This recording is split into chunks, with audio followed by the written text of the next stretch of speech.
co-host. I think I can stop the recording. Hello, Bianca. All right, well, hello, everyone. Welcome to the 1619 Project discussion presented by Pasadena Village here in beautiful Pasadena, an organization of seniors who are in an intentional community, getting together to talk and visit and learn and experience and engage in life. Today, we have a special guest. Peter J. Harris, the Poet Laureate of Altadena, is going to talk to us about his project, Black Men of Happiness. And Peter needs no further introduction, and we'll get none. We're going to just turn it over to Peter. So, Peter, it's all yours. Take off and run with it. I like an introduction like that. Okay. It's brief, but good. I love it. I don't need a whole bunch of talk. Right. We'll talk enough. So let me start. Actually, I'm going to read a short intro. This is from my book. It's called The Black Man of Happiness in Pursuit of My Unalienable Right. And we'll get to all of that fancy stuff in a minute. But let me just start. This is from the book, which was published in 2014 and won the American Book Award for 2015. Listen, I know some of us got dibs on the plutonium anger, violence full of the million-year half-life.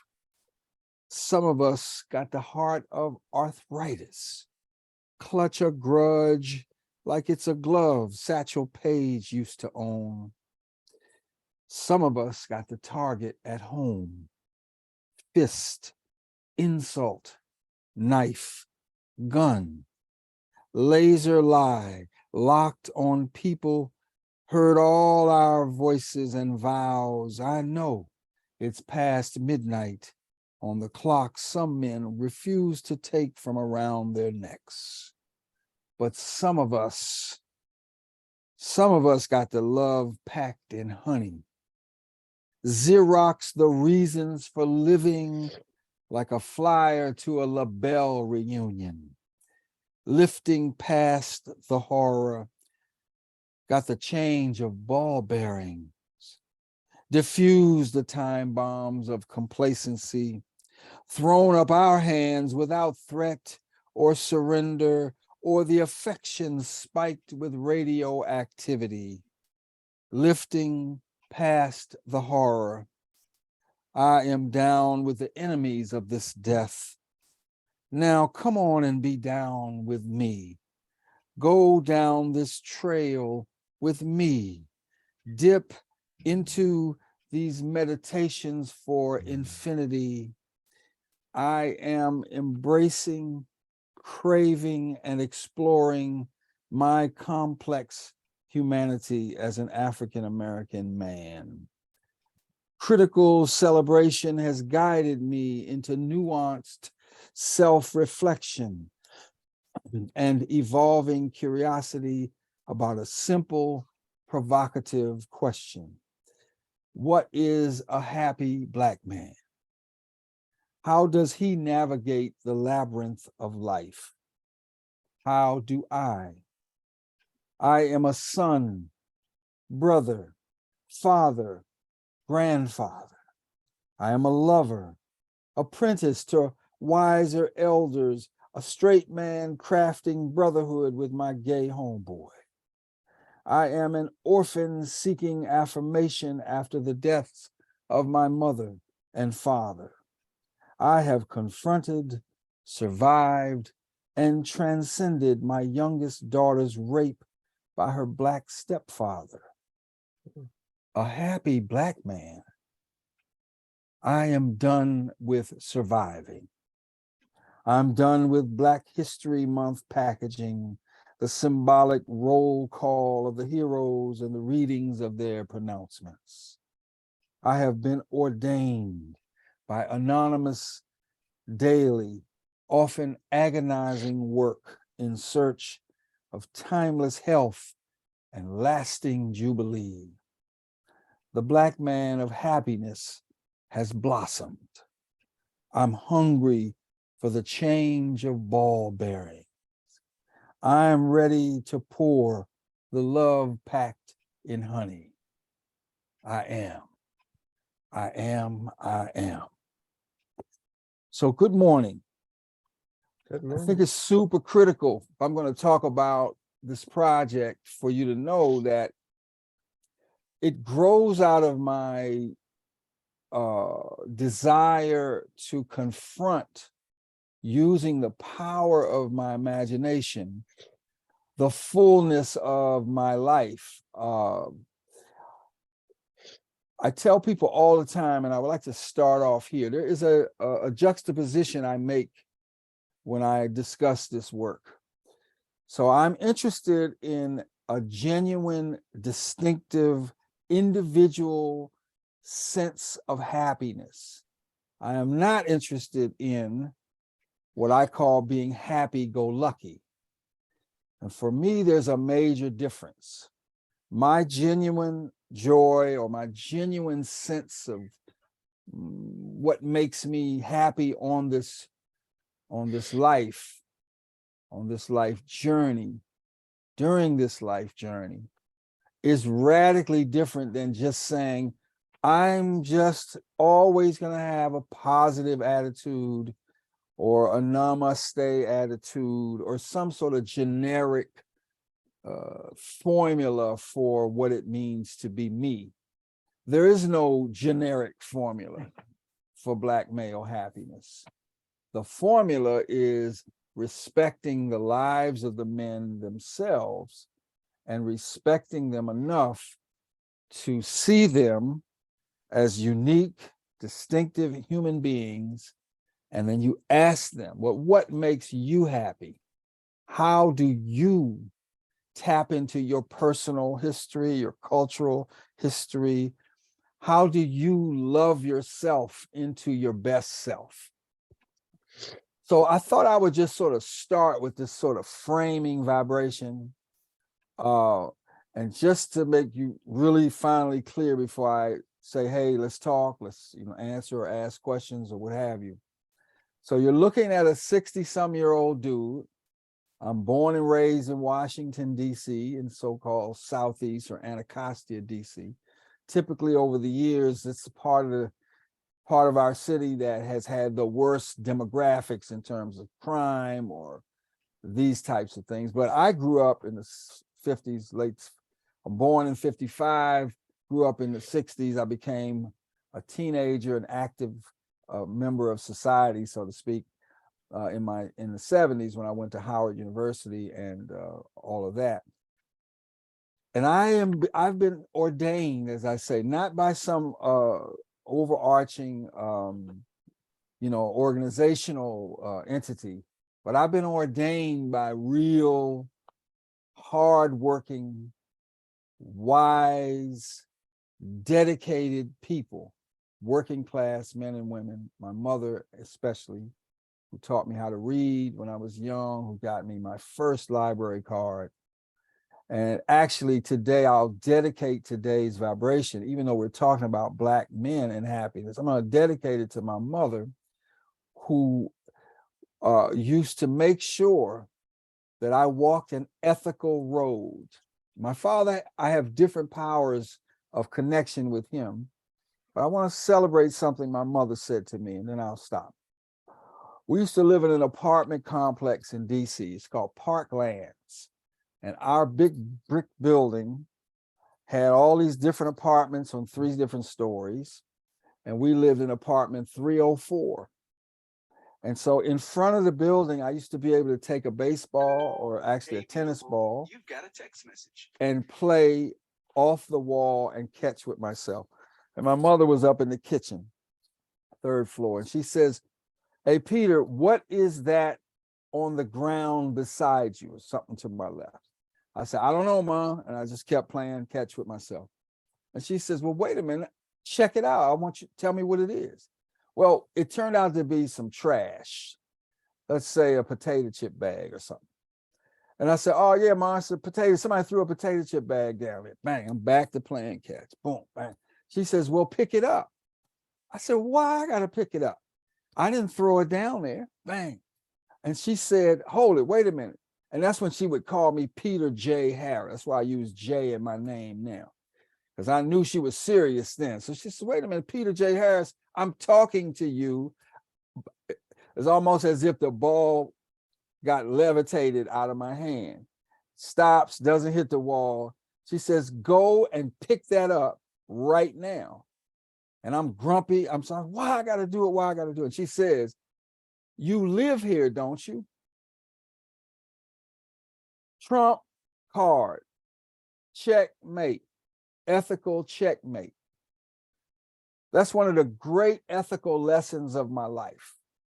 So the Black Man of Happiness is simply me saying, I live here in the world. I live in America, and wherever I live in America is my neighborhood. And when it's time, I pick up to make life more beautiful. I pick up trash. I pick up stereotypes. I pick up lightweight analysis of my life, and I throw it into the trash to clear the way for discussions like what we're going to have today. Discussions about ethical living and ethical service. So how about that as my sort of opening vibration? Let's see what kind of conversation we can have. Good morning to you all.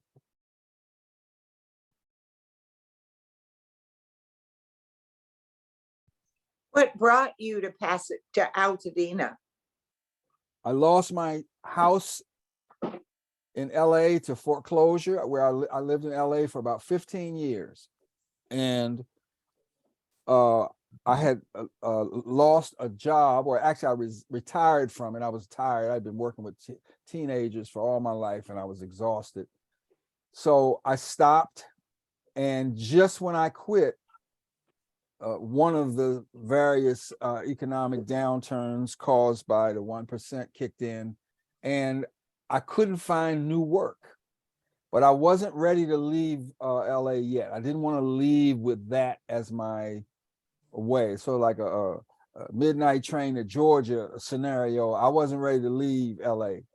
And so I started looking around, and a wonderful colleague recommended a house. All I needed was a room to rent with a bathroom, a clean bathroom, because I can't stand a dirty bathroom.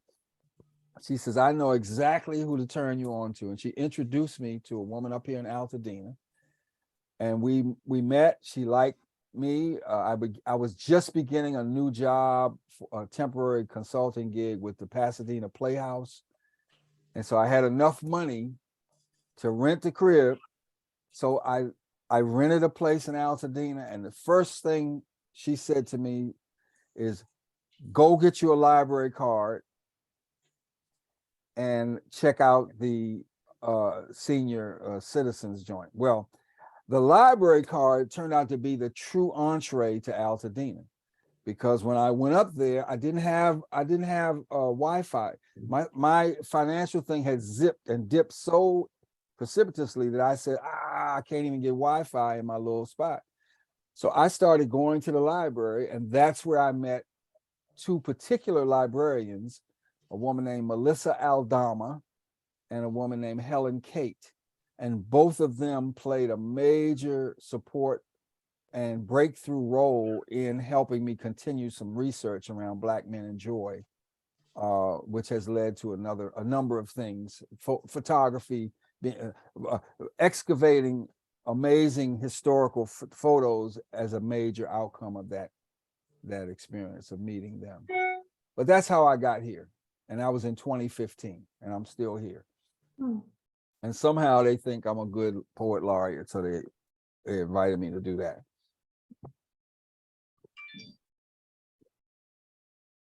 Peter, you mentioned that you had done something with the Pasadena Playhouse. Why don't you tell us a little bit about the Playhouse and the man's name there that runs out? I think his name is Sheldon Epps. Is that correct? Well, Sheldon's retired now. He's the artistic director emeritus now. In fact, he just has a new book out. I haven't seen it yet, but I want to get it. All right, tell us a little bit about that and what you did what you did or are doing at the Pasadena Playhouse. Well, I'm no longer there. I was just a contract person. As I look back metaphysically, it was the gig that I needed to just pay the bills to land safely in Altadena. At the time, mainly what I did was to help build audiences for what they called it so the woman who worked closely with Sheldon, her name was Seema Sueko, and she created this wonderful way of trying to get into the community, consensus organizing. She was adapting it from some community organizing into actually theater building. And so I was hired along with a few other folks to go out into the community and see if we could convince organizations and community groups to purchase blocks of tickets, but not just in general. So whatever the essential themes were of a given play, my play was Kiss Me Kate. So my goal was to go to folks who understood, and it was a Black cast, Kiss Me Kate, and Sheldon was directing it. So what we did was try to find audiences at organizations that, one, were either educational situations such as Pasadena Community College, or even in there's a church in LA that was founded by a guy named Carl Beam, is the Unity Fellowship. It's all gay and lesbian denomination. And so I knew people who were engaged, so I went there. So we were just building audiences. And then after the plays, we would then have talkbacks that were specifically tied to the themes of the play. So for example, traveling theater, as in the Kiss Me Kate play, that kind of stuff. So I did it, it turns out we wound up building a richer relationship with a professor at Pasadena Community College. I was told later that he actually continued on after I left and brought many students to Pasadena Playhouse.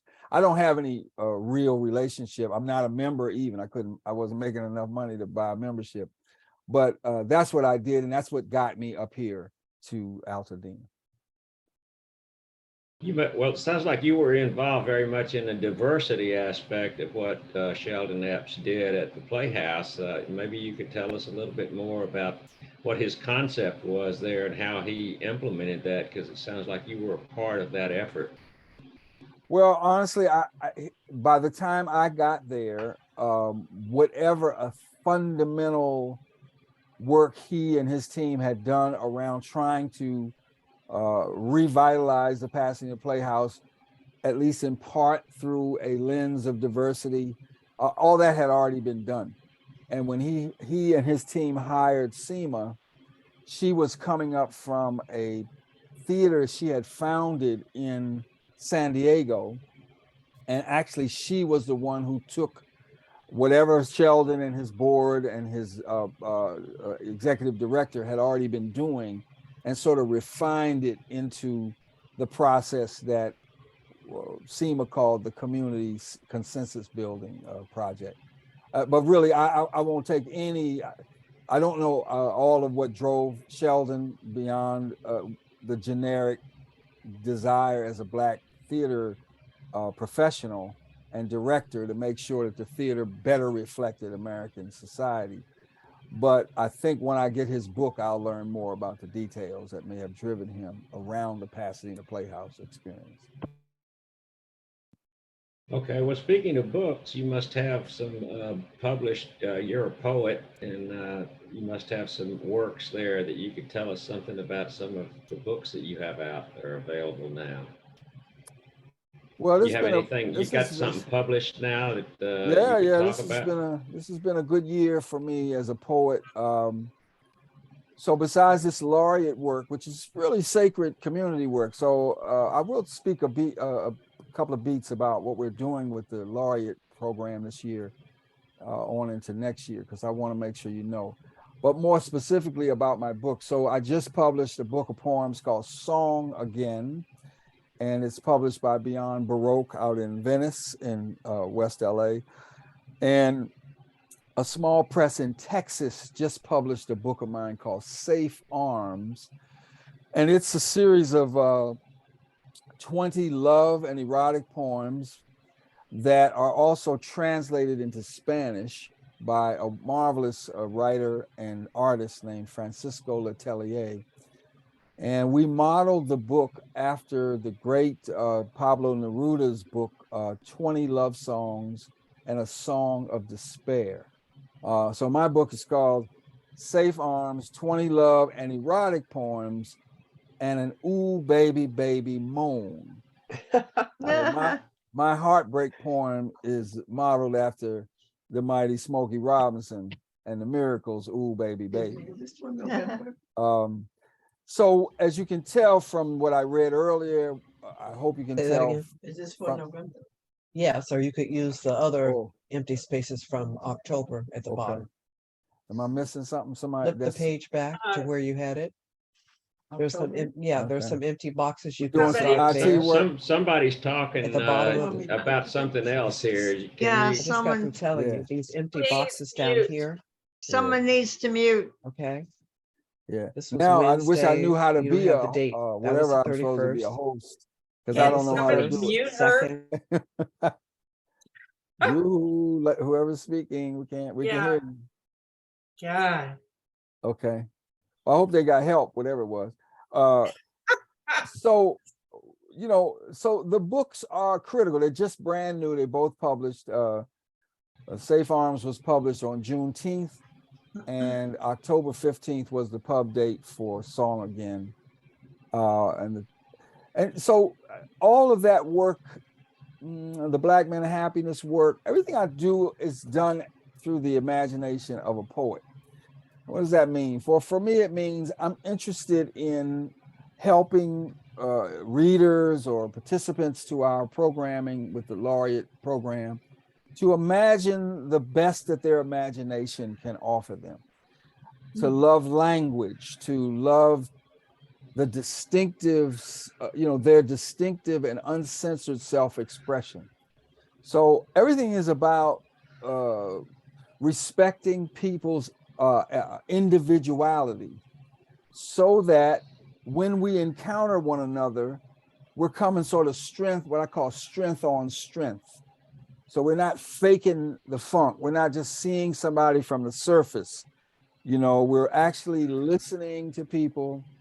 Now, poetry is not the only tool that can help us do that, but it is one of my tools. And as a result, whether it's a book or a community organizing gig or a laureate program that we're cultivating, what I'm interested in is in letting people know everybody's invited. Doesn't mean everybody's poem is as good as it could be, because that's what revision does, that's what editing does. But it does mean that I believe that you can bring something creative to the table. So I hope that contributes to some clarity about what drives me around these things. I have a question. I'm a serious poet and I'm looking to be published soon. And I basically like to perform, as you obviously do. And my experience, I write in meter and rhyme for the most part. And my experience is that I feel sometimes as if I'm just writing, like I'm the scribe, because sometimes I don't know where the stuff comes from. And unfortunately, it usually comes like at 1 or 2 in the morning. And I'm wondering if you have a similar experience or if you ever sit down and say, well, today I'm going to write a poem. No, as a rule, I don't have a regular schedule for the creative work. I sort of carry around with me a tuning fork of some sorts. So I'm always listening for snatches of conversation. Yeah. I'm always listening for a turn of phrase, or if something wakes me up at night in a dream, I do take that very seriously. As a rule, I don't write personally in a lot of forms, but I respect when people embrace that challenge. In fact, one of the events we're going to do in January will feature a younger colleague who's going to do a whole workshop at the library around received forms, poetic forms. And so that should be an interesting time frame, and hopefully you're available to come on through. I, you know, I do. I'm actually a very good reader of my poetry. I don't perform it per se. I don't come off book, so I don't have a very good memory for my work. But I do know how to read it with a sense of intonational dynamics. And I do love presenting the work. I don't do a lot of readings. I have done more than I typically do because the books are coming out. But yeah, I think I sort of look at the writing of poems as one thing, and the presentations of poems as another thing. Mhm. They have different sets of demands. So I do take both sets of demands seriously. So I won't read anything unless it's really, really been finished in my spirit. So I know that when I read it, I can actually read it with a sense of power Yeah, and all of that. yeah. Yeah, well, what you read really grabbed me. Mm, I liked very much. thank you so much. Yeah. Tell us a little bit more about being the poet laureate. What are the responsibilities of a poet laureate, and what kinds of activities does that involve you in? Well, okay. So this year, I'm happy to say a couple of interesting things have developed here at the Altadena Poet Laureates Program. So I'm a co-laureate with a woman named Carla Samuth. In the past, apparently, when they were choosing a single poet laureate, eventually, apparently the duties overwhelmed everyone, or the last person who was a single laureate. And so they divided the tasks into two people. It's not necessarily the smoothest thing, but it is interesting to work with another fellow poet who's also good at what they do. So what we've tried to do this year is to build a little bit of more systematic framework for the laureate program. We've also created a new way to invite poets to contribute to the online Altadena Poetry Review. And we put on hold for this first of 2 years the annual printed poetry anthology. We'll publish that again in the next year. So in a nutshell, what we're trying to do now this year is to create what I call a season of events for the laureate program. So essentially, when we're selected, we don't really have that many duties we're required to conduct. One reading maybe, or one anthology maybe, or maybe one workshop or something.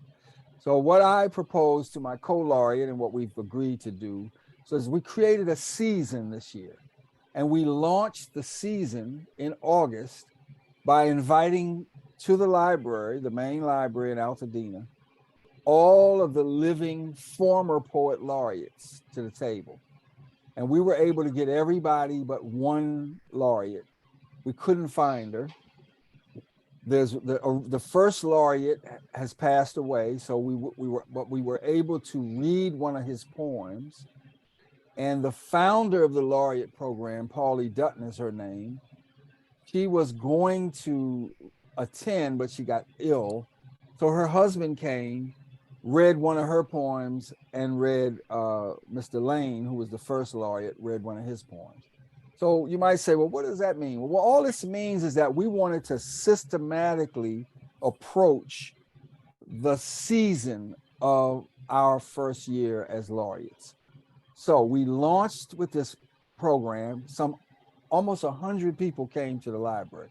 Some of that probably was because we were just having cabin fever after the pandemic and people wanted to be among the number.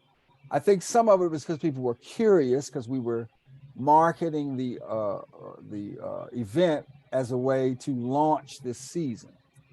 And so what we did from there is let people know that once a month, starting in September, we were going to do an event, either an actual reading or an actual workshop. So we did a workshop in September, which attracted about 30 people. In October, I did a reading with 2 other writers, one from Pasadena, one from Altadena. November 19th, we're going to do a workshop, a creative workshop. We're calling it Synergies. And what we're going to do is invite a musician and a dancer in the room, and we're going to have them move and play. And we're going to encourage our writers to respond creatively and in synergy with what they're feeling through all their senses.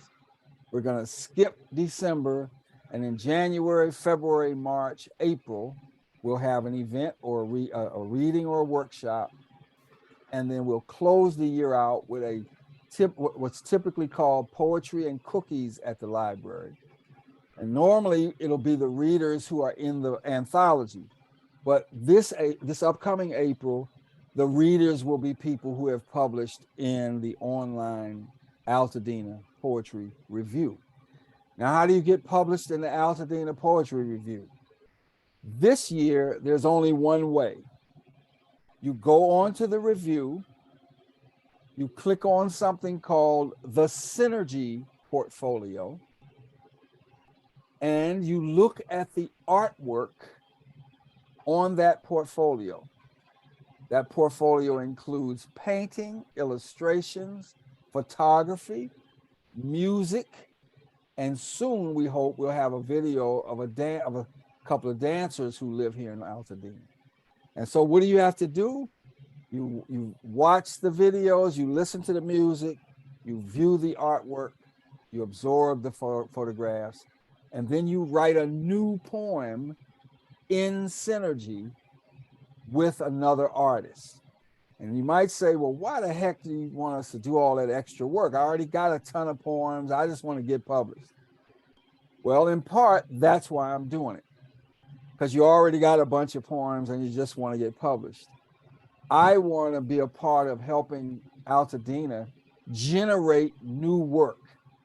We want to end this year, right now we have 4 poets who've submitted maybe 2 or 3 poems apiece. Soon we'll upload them and publish them. But there's no deadline. You just keep looking at the art, vibing on it, writing new stuff. By the time we get to April, we want to have at least 10 to 15 writers who have created a nice portfolio of brand new work. And it can be work in meter, rhyme, free verse, doesn't matter. Just got to be good, just got to be moving. And I want poets to be engaged in the community of fellow artists. Now, that's not how every laureate does it, but that's how we're doing it. And that's how I like to do it. Because 1, it makes me happy, back to the theme. And 2, I want to challenge colleagues. I want to challenge fellow poets to avoid complacency, avoid isolation and insulation, and to be a part of the artistic community of their community. I can't emphasize it enough. I ask myself, what plays am I going to see? What readings by other poets am I going to see? And if I'm not showing up in support, even though I'm not on the mic, I don't consider myself as good a citizen of the artistic community as I think I should be. So as a co-laureate, I'm spending a lot of time encouraging fellow writers, get to know artists. That's how I met Karen. Are you there, Karen? Is that you? Yes, I'm here. That's how I met Karen. I saw her, I bought a card, several cards of hers. And when we were putting together the portfolio, I said, I gotta have this lady in this portfolio. I want people to see her joyful, colorful, powerful art. And I went on her website and I wrote her an invitation. And she said, yeah, I'd be happy to do it. And then she says, hey, and by the way, I'm this, I've been here this long. Have you ever heard about this? I'm saying, no. Then she says, well, you know what? You know what? I want you to come and talk to Dick about this Pasadena Village. And that's the synergy that I want to contribute to. Everybody doesn't have to do it this way, but if you, it just so happens, this is my way of contributing, as my mother insisted, to creating beauty in the world. And part of that is ethical, cross-cultural, cross-border, any kind of opportunity where we can exchange power to power so that we can uplift each other through the power of the imagination. That's very interesting. It makes me think, it makes it sound like Altadena is kind of a center of poetry. And I'm wondering if that's something that's characteristic of Altadena, or if you think that poetry is something that exists everywhere and just isn't brought out or energized. Is there something special about Altadena that there's a kind of center there? Or do you think this is a latent talent that's throughout everywhere and just not tapped or brought out? Well, you know, I've only lived up here since 2015, but I do know that Altadena has a fine, you know, genealogy, artistic genealogy. I don't know if it's literally about poems or poetry or not. I mean, if you just walk down Ventura, there's a park named after the great Charles White, for example. There's the Zorthian Ranch up the hill, you know, where he used to bring folk together. He's a painter and artist himself. So this is a fine community, but it's not unique, frankly. I mean, LA is one of the most robust poetry centers in the whole country. At any given day, there's so many readings. Some of them are culturally specific. Some of them are crossing genre boundaries. I mean, you know, I'm just reflecting the region and its power. I was just down in Long Beach Friday for the book that I just got published. At that reading was people from the Academy of American Poets and the Poetry Foundation. So I would say that, like all communities, Altadena has its unique special characteristics. I don't know if it's any more special than DC or, you know, Chicago or Seattle or any other place where great work is being done. I mean, you know, this is you know, as I said, poetry has its own robust, you know, place in American arts. And, you know, I just feel like I'm a student / participant of it. So, yeah, but I think that what we're trying to do with our laureateship is to celebrate this vitality. And I think we're doing a pretty good job to get started. You know, I would just like to say one thing in response to Dick's question. I grew up in Altadena. My parents were artists. Altadena has always been filled with artists. It's always had a really strong art community. And yes, Charles White was one of my most favorite artists. I never did get the chance to meet him, but his work was so powerful. It really resonated with me. And my aunt was a good friend of Zorthian. Okay, so, nice. You know, and the Zorthian Ranch is still going on. His son is carrying it on. There's just a lovely community of artists, and Ben McGinty's gallery at the end of the world draws an interesting crowd, and I love it.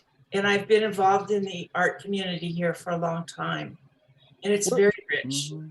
Karen, where's that end of the world gallery? I don't think I've been there. Well, I think, isn't that where you bought my cards? It's on Mariposa. Oh, is that what that place is called? At Ben McGinty's gallery at the end of the world. Yeah. I just remember going in that, you know, I was just walking along one day and I saw it.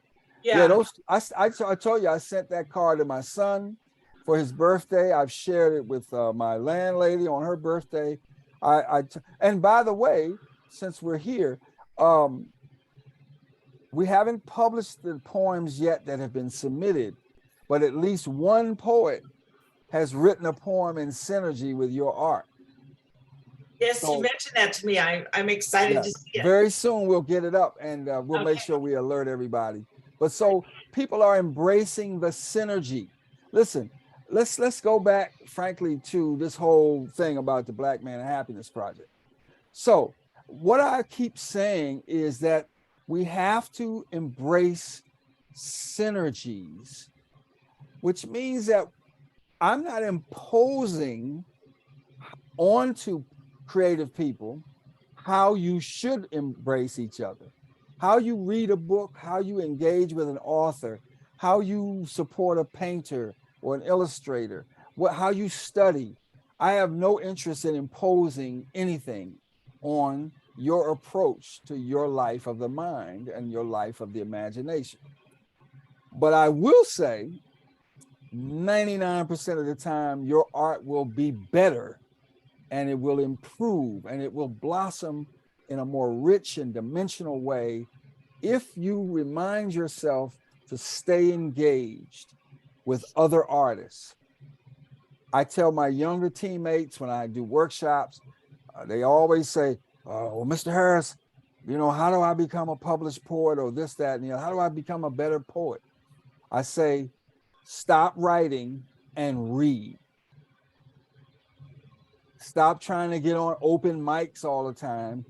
Go support other poets and listen to them. Take notes, study. If you're not in an MFA program, that doesn't mean you can't study. Go to the library. People like August Wilson, they didn't have MFAs. They just went and read the whole library.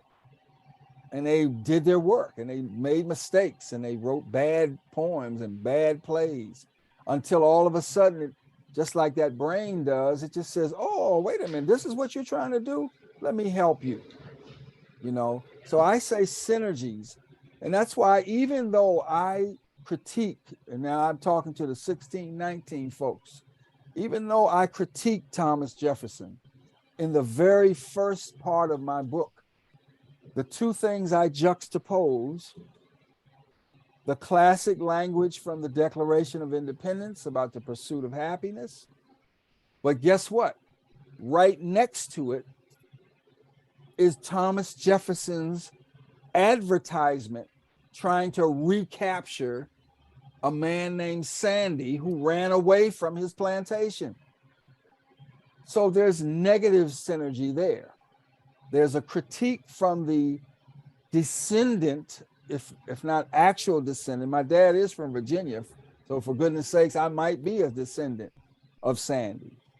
But certainly, ideologically and culturally, I'm on the side of the dude who ran away from the founding father. And so I took it upon myself in synergy to do more homework on Jefferson. I'm still studying all the time, and right up front, I said, yes, Jefferson was smart enough and poetic enough to pen the draft to that great passageway about all men are created equal, etc. But he was commercial and venal enough to pay X amount of dollars to a newspaper to run that ad, trying to recapture that guy who's costing him money because he ran away. And even if you read the ad, he spends time playing the dozens, saying how Sandy is prone to drink and is corpulent, et cetera, et cetera. So it's not even just business, it's trash talking as well. This is why it's important, in my opinion, that even as we study the book 1619, or we just do our continued social justice work, is that we remember the imaginative tools that were used to enslave, as well as the guns and the chains and all of that. The mythologies that were created were just as valuable to the slave caste as the actual set of material slave chasers dogs, uh, poor food, rape, all of that stuff. But the imagination played a role. You know, even in his notes on Virginia, Jefferson talks about how black people were great at music, but couldn't write a poem. Didn't know about love. We were great at sex, but we really didn't know about beauty, etc. All that's mythological work. That's not the actual work, because he knew better. We also know that because he eventually, you know, becomes the father of several children with the woman he owned who was a teenager. And he was taken to task in his time. So when people say to me, well, you can't impose modern sensibilities on what was going down in those days. Well, actually, he was critiqued by the British. He was critiqued by the enslaved themselves, who are the first among equals. And furthermore, he knew it was wrong because he was always talking about, well, what if we let go of the ears of this snarling wolf? Meaning, metaphorically, the men and women who were enslaved. Won't they come back and rip our throats out and all of this kind of florid language? So everything I do zeroes in on the governing myths beyond and behind and that are framing things. So the Black Man of Happiness walks right smack into the bullseye. When I say in pursuit of my unalienable right, unalienable is the word that Jefferson used in that time period. We say inalienable, but in the Declaration it says unalienable. So I'm saying to my colleagues who are on my squad as 16, 19, students, let's always remember the underlying governing myths that get recycled. Trump used the same language. It's all a dehumanization language. You just pick your target. In his case, it was Mexicans.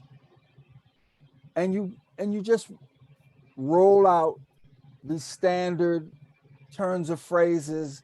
All it's designed to do is one, dehumanize the target, and two, embolden the people who can push people around with their guns and with their camouflage. Can you imagine going to vote and there's people with automatic weapons standing outside of the voting booth? This is what happened in the South. Now the whole country is facing that. And yet you have the water carriers of the rich on the Supreme Court essentially saying, oh, do we really need the Voting Rights Act? Do we need to keep harping on this race thing? Well, of course we do, because the same tools that were being used by the absolute supremacists of the 50s and 60s, if not all the way back to the Civil War or prior to the Civil War, are being used now. They just don't say nigger. They just don't say black people. They just say the left, or they say the Democrats, when really they cannot beat us if we work together. They can't win fair. The people, their only thing they have as their tool is money and mythology. And both are powerful tools. So that's my Friday rant for sure. But it's connected to everything I'm talking about. If I weren't a poet, if I hadn't gone to Howard University and studied with the first generation of African-American journalists who were getting hired by Newsweek and Time, these are people who were teaching us. If I weren't studying, the black feminist writers of the 70s, if I wasn't standing with my daughter, all that's because of the poetry that I embrace in this kind of a life. It's not easy, but it is the way that makes me the happiest as I take this journey. I'll just throw in something that I heard. The judge in Arizona just moved those people in camouflage back to 250 Yeah. feet, I believe. So that's Ridiculous. that's a little bit of good news there. Yeah. It Yeah. helps a little bit. A small Let me step. ask you about your website. Tell us a little bit more about your project and what you're doing with your website, and how long that's been up, and how, what's your experience with that, and how's that going? Well, of course, everything we're talking about is linked to the project, but I started the Black Man of Happiness Project as a sort of entity in 2010. So that's 12 years ago. I was beginning to think about this question, what's a happy Black man? And I always envisioned a site where people could come and they could either read or buy books, view or otherwise help me create video, help me produce theater, and otherwise engage with the themes around the Black Man of Happiness project. So in fact, if you go to blackmanofhappiness.com, you can not only learn about the overarching frame of the project, you can buy books, including the book I just read from. It's actually the only, so here's the thing. I sell this book on my website. I took a challenge to myself. Sometimes I think I fail, frankly, but I said, I want to drive people to the website so that I can continue to control in a positive way my intellectual property in terms of this book. So you can go on the website and that's where you can buy the book. And by now we do have an Amazon account, whatever. I don't even know. I don't think I've ever sold but 1 or 2 books on Amazon. So I'm really about managing my own intellectual property. I'm also about inspiring other people to create their own work.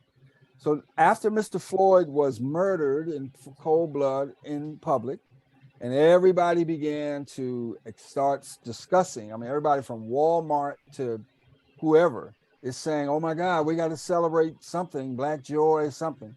So I say good. Anything good, I co-sign. But I also say that the reason I take the angles that I take is because I grow my critique and my analysis and my celebration and my explorations through the lens of the people themselves. So I don't wait for a crisis to celebrate happiness. I don't want to be trying to find a balance because of a public execution by a police officer of a guy. No matter how physically big he was, same with the young man outside of St. Louis. The myth says that if you're 6'4" and Black, you're a monster if you're encountering a police officer. But I know 6'4" Black men who are not monsters, who love to hold their babies close, who braid babies' hair. So I don't see Black men as monsters. I see them as unique individuals. And it's when you get past that, even if you've been burned by somebody or hurt by somebody, and God forbid you survive and what have you, you still are only being hurt or burned by one individual dude. That's why I say in the front of this book, I know some people, some men I wouldn't invite to throw rocks at them because they're not good human beings. But I don't extrapolate their lack of goodness to a whole community. And if I'm reading right what the 1619 conversation is that you all are having, what I'm hearing is that you're also accepting the challenge to get past the discomfort and really look at American history, just American history alone, but really just say, why are certain systems in place? Who created them? Who benefits from them? My old professor, Sam Yet at Howard, used to say, follow the money. Follow the money, generally you'll find out who's benefiting for whatever price. So, we now know that the climate, in terms of the climate, just like with big tobacco, they knew years ago, generations ago, that if we stayed on the only oil path or the only gas path, certainly coal, we know those things have benefited our society. Of course, nobody's trying to deny that. I've driven a car for years, but that's the framework that I was given. Now that we know better, as my mother would say, you can do better. And when you have billions of dollars every quarter that you're making, you know what I mean? You can do better. That's rant number 2. So how's that? How we doing? How we doing on time? I think we got some more time left. Well, I wait a thought minute, I hold heard up. somebody Yeah. else was bringing up a question, I think. Yeah, I haven't heard. There's some other faces I'm seeing. I can't see everybody's face, but Well, one thing that I wanted to say earlier was when you were talking about bringing artists together, dancers, musicians, painters, illustrators, all kinds of writers, all kinds of creative people. I just think that is so valuable because as an artist, I am inspired by other artists, regardless of whether or not they do the kind of work I do. Exactly. And we can all be inspired in our creative ways by taking the time to listen to or read or just look at beautiful artwork. Yeah, and again, I'm not imposing anything on anybody. Frankly, I'm a live and let live type dude, at this point, especially when I'm dealing with peers or people who are older than me or who have their own expertise, their own virtuosity. Believe me, to me, you're asking me questions, I'm giving you my best answers. But I hope that you hear, and let me make sure I'm explicit. I respect however you're moving through the world if you're not messing over nobody, if you're not unethical, if you're not trying to take advantage of someone. If you're otherwise sort of doing the right thing and you're working through your own upbringings, your own imprintings, your own mistakes, whatever the case may be, or even if you've just been a legacy activist from your youth on to wherever you are now, that's how you're moving through life, and I'm glad to meet you. The Black Man of Happiness Project, I frankly don't think it has spawned anything. And Dick, I know that question you asked me, I'll come back to it.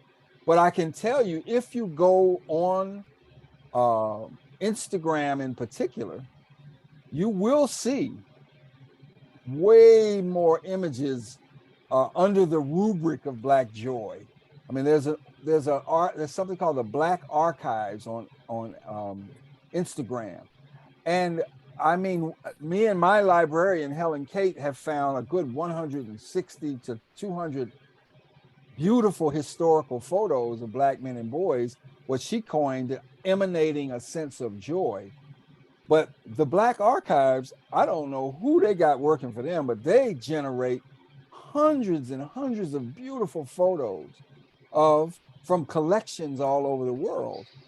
And I know that there is an absolute upwelling of visibility around this theme.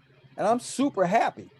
I just sort of fight for my angle because I can tell you, having submitted proposals since 2010, having had public conversations with museum curators and all kinds of creative cultural workers, listen, I've had people tell me, including Black men themselves, I don't believe there can be a happy Black man. One guy wouldn't even sit for our initial video session in 2010. I said, man, please come. I'm going to ask you this question. I want to hear what you have to say. He says, man, I'm not participating in that. I don't even think you can have a happy Black man. I said, wow, that's pretty deep. Well, put it on the camera. I want to hear that version too. I want to hear that vision too. I've had people who are famous artists, one of whom lives in Altadena. I won't say his name right now, but I first mentioned this project to him way, way, way back when. He says, you're working on what? You would have thought I said I'm getting ready to take this gun out of my pocket and blow my brains out. He thought I was insane. So I can tell you, as a practicing cultural worker, and I'm not saying I know everybody and I have talked to everybody. That's not the case, for sure. But I move in pretty vital and diverse circles.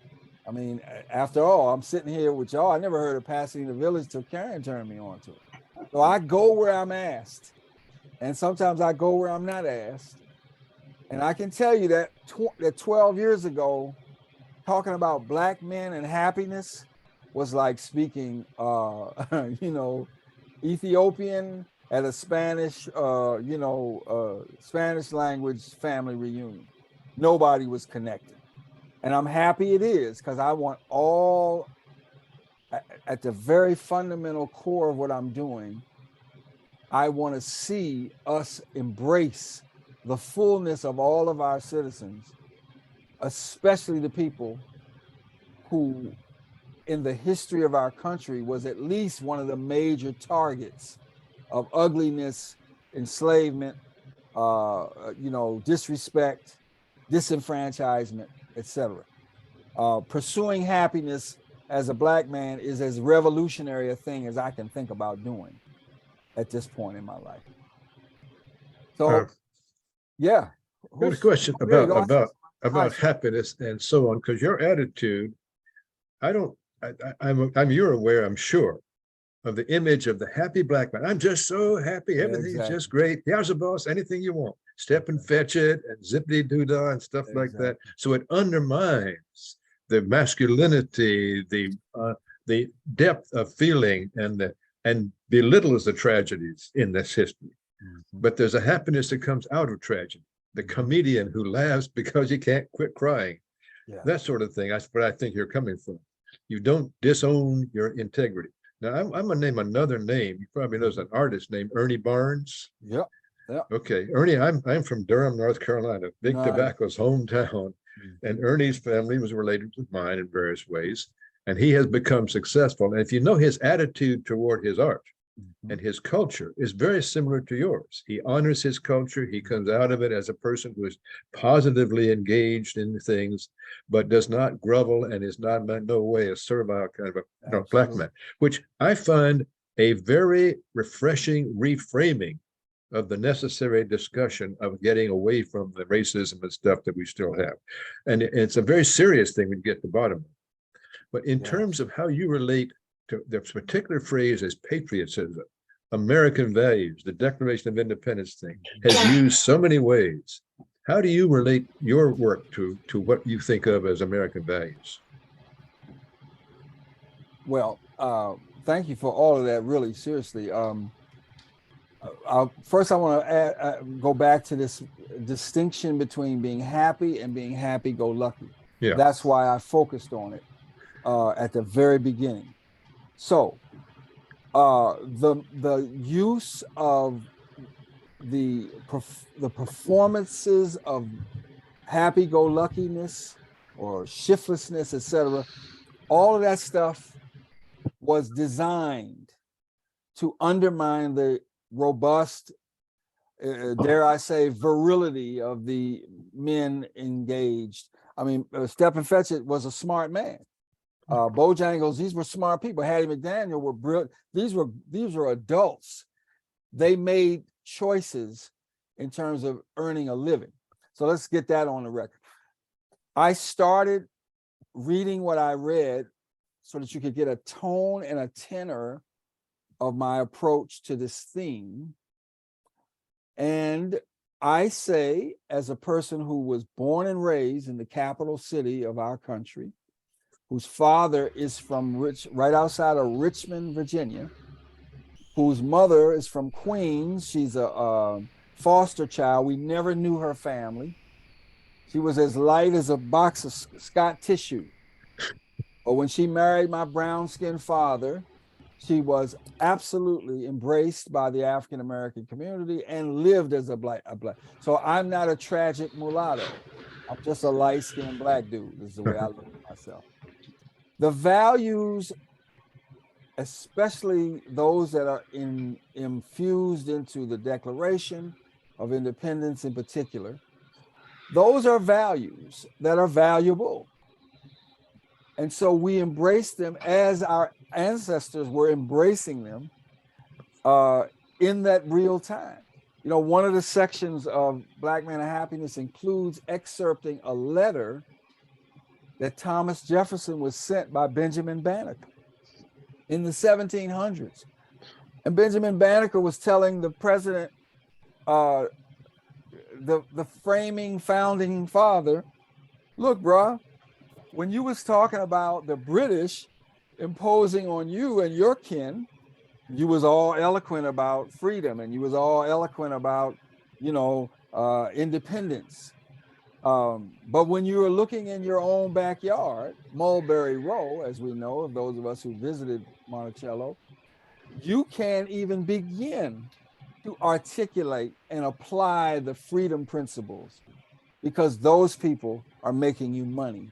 Those people are giving you sexual pleasure.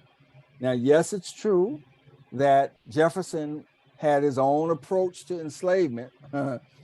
So he let people like his I guess let is the word, truly. So James Hemings was a master chef.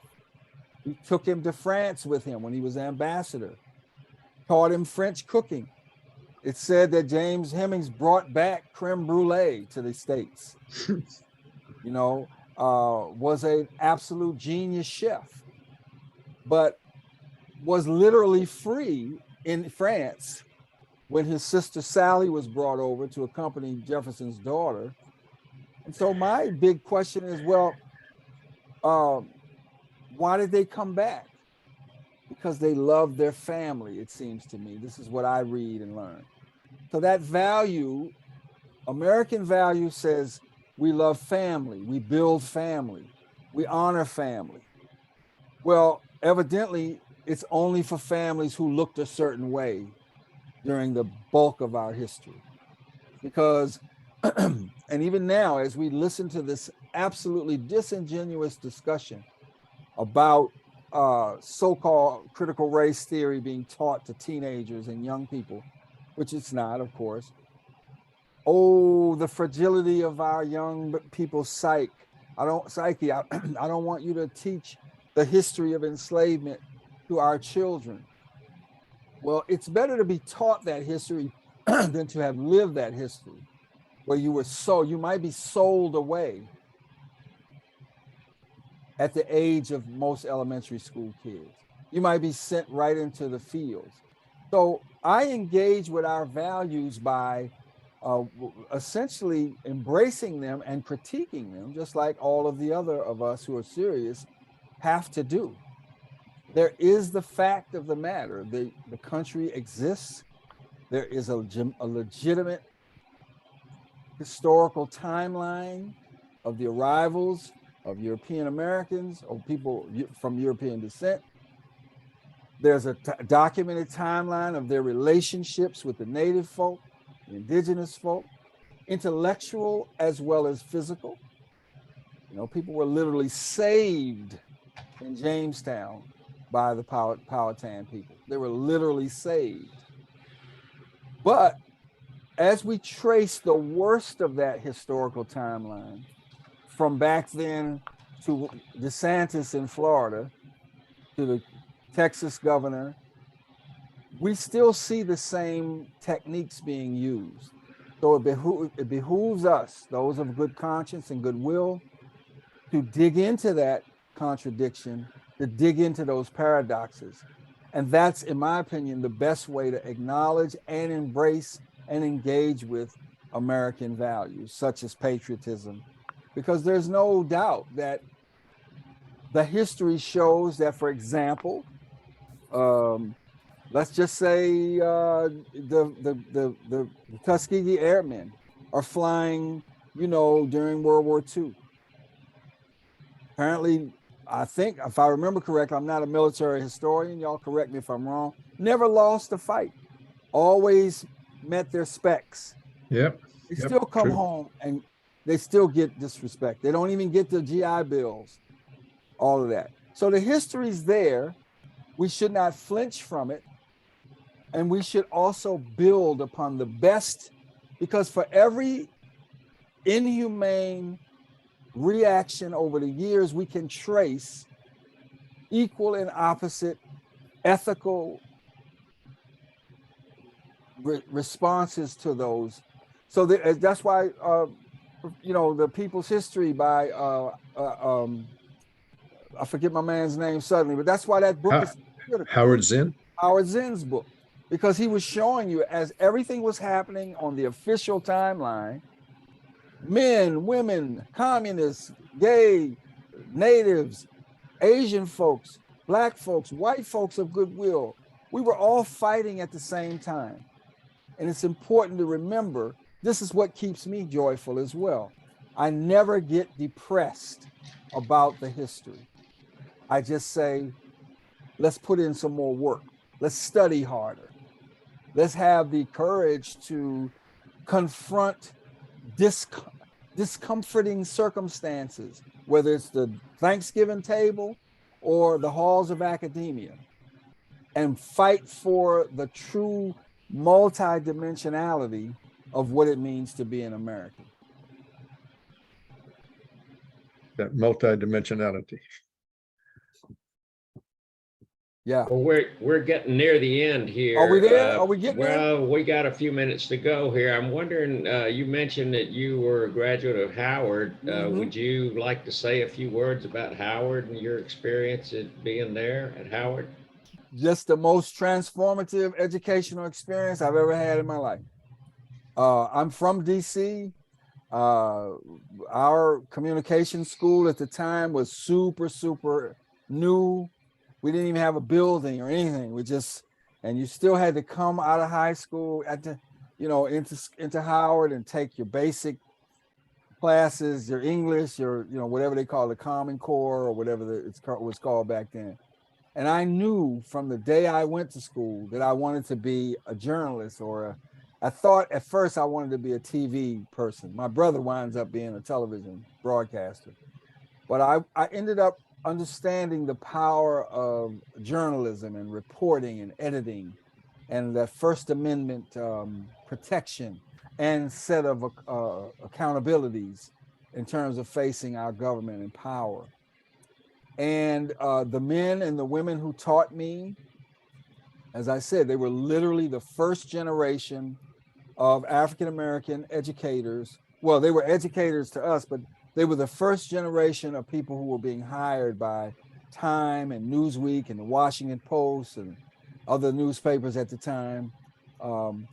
And they took us to the front line of what it really takes to do reporting, whether you're covering Congress or sports or cultural production. And they also challenged us. I'll tell you this quick story before we go. So when Jimmy Carter was the president, one of the first things that happened that had a sort of a high profile, at least for the Black community at the time, was Andrew Young, who was a congressman from Georgia at that time, was tapped by President Carter, to be Carter's ambassador to the United Nations. And we were just thrilled. Oh my God, I'm so happy. So we come into Professor Yett's class and he says to us, from the perspective of constitutional analysis, what do you think about Andrew Young becoming Carter's ambassador to the UN? And so we're like thrilled. Oh my God, it's the greatest thing. He's the first. He's this, he's that. So Mr. Yett, we used to call him Mr. Yett. He used to sit back and he'd just lean back in his chair. He'd let us talk. So we're all, he said, oh, okay, are you finished? And we said, yeah. And we knew we had him. And he says, well, remember, I asked you from the perspective of the Constitution of the United States. The name of the class was Reporting Congress. He says, well, now you know what just happened, don't you? You substituted emotional analysis for a constitutional analysis. And of course, our brains just kind of exploded.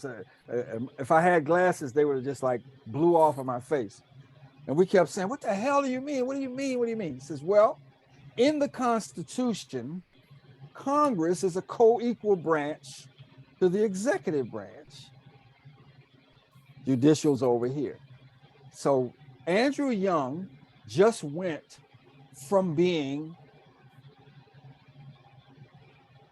an employer in certain areas of the president, and certainly a member of the co-equal branch, to being the president's employee, can be fired at will. So guess what happens? Andrew Young has a meeting with Yasser Arafat and gets scolded from every which way. Guess what? He has to leave his job as the UN ambassador. Well, I thought that's what an ambassador was supposed to do, is ambassador. One of the greatest educational lessons I've ever been given. So what happens? Now look at what's happening in Georgia. An absolute idiot can be drafted, a former fucking football player, drafted by rich white men to come and run against an erudite minister of one of the most important churches in the history of the country, and they're neck and neck for the Senate race. And it could be all these years later that a fullback who has done nothing in his life could be a US senator in the great state of Georgia, helped along, of course, by absolute Machiavellian voter suppression tactics. So nasty, so brazen, that when a fellow state legislator literally comes to the door of the governor who's getting ready to sign the legislation, they arrest her. So that's what we ought to know, that I'm not about being happy-go-lucky, because I would say, yes, sir, boss, yes, I'll run for Senate. I hate abortion, but yeah, let me pay for them. I'll lie my way onto every platform you put me on. And yet, the majority of the people who already know, we know that the people in Atlanta alone could put Warnock back in if their votes weren't suppressed. So all that's just to say, this graduate of Howard University, we call ourselves Bison, by the way, I take super seriously my commitment to serve my community. I take my commitment to be a good citizen super seriously, including doing small, intimate conversations like this, because this is important, because you guys are interesting men and women. You've paid your dues. You're still paying your dues. And really, this is what education has taught me. Get in the trenches with people and don't try to overtalk them. Let them ask questions, you ask questions, and then we leave and say, appreciate you so much and look forward to the next go round. Well, I'll just say, commenting on the race in Georgia, I heard Barack Obama comment on it the other day, and he said, that's like heading out for a trip and you go into the airport and you see Herschel Walker in the lobby and you say, oh my God, there's Herschel Walker, let's let him fly the plane. Exactly.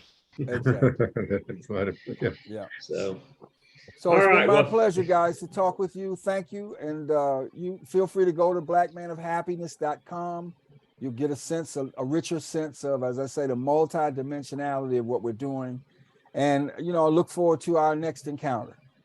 Well, thank you very much, Peter. We really appreciate you coming. And this is going to be, the recording will be posted up on our website in a few days. It takes us a couple of days sometimes to get it up there, but we'll get the recording posted, and then you can tell other people about it who might be interested in it. I know we've got a lot of people that have gotten word about it, but we're unable to make it today. And so we're hoping that they'll be able to catch up and see the whole thing in the recording. Cool. I see there's somebody down here on the chat. Let me just quickly check before I go. Oh, nice. Okay, beautiful. Yeah, thank you, Dick. Thank you, Karen, in particular, for letting me know about what's happening here. And I appreciate all your hard work in service to the best of our, what do they call them, the better angels of ourselves. Yes, and I appreciate your whole attitude, and your website is what really attracted me to contact you about presenting at the Village. So your website is well worth the visit. Nice. Appreciate it so much. We'll be in Now- touch again soon. Okay, and I'll alert you when we get the poems up that includes the poem written about your art. I'm looking forward to it. Thank you. Okay, y'all. Have a good rest of your day here. All All right. right. Okay. Thanks very much, everyone, My for pleasure. coming. We look forward to see you at future presentations. Bye-bye. You. Bye. Uh,